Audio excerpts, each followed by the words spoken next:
Certe volte mi domando e dico, tutto a me ma vanno a capitare. È successo a casa di un amico, conosciuto una settimana fa.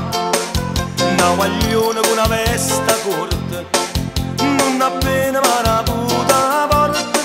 Mi ricette vieni nel salotto, sono la sorella di Sasa, che la figlia è benestante, tutta provocante. Cici, cici, si accorgette in dopo fatto che mi aveva attratto. Cici, cici, con la posa di un artista per un'intervista. Cici, cici, si metteva bene in vista per me fa morire.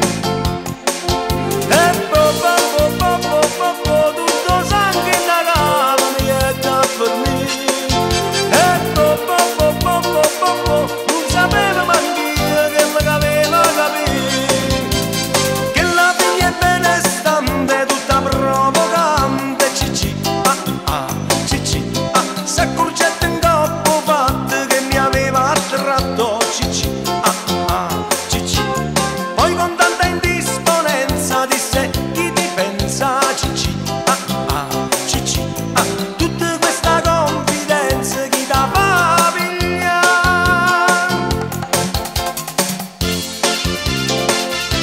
Hai capito, no? La sorella di Sasà ha fatto tutto così, non ci ha capito proprio niente, e non vi dico dopo.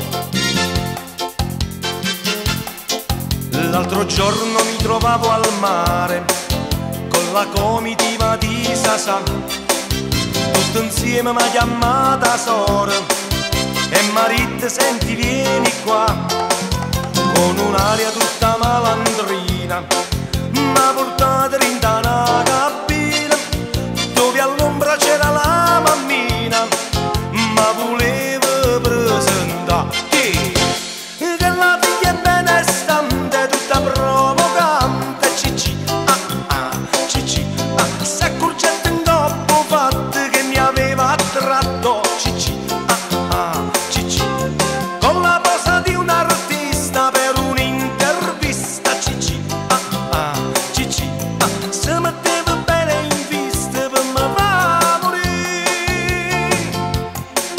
E tutto sangue in la gamba mi è da fornire.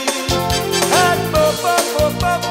non sapeva manch'io che mi aveva capire, che la figlia è benestante, tutta provocante. Cici, cici, si accorgette in dopo fatto che mi aveva attratto. Cici, cici, poi con tanta indisponenza disse: chi ti pensa? Cici, cici, tutta questa confidenza chi da fa pigliare?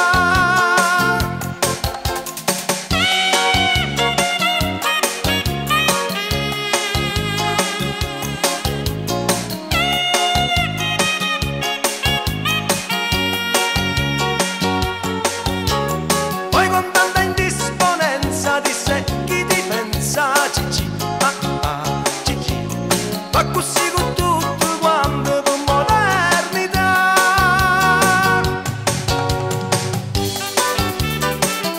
Ragazzi, io vi voglio dire soltanto una cosa, che se incontrate la sorella di Sasà statevi accorti che quella non fa festa, acchiappate i pala.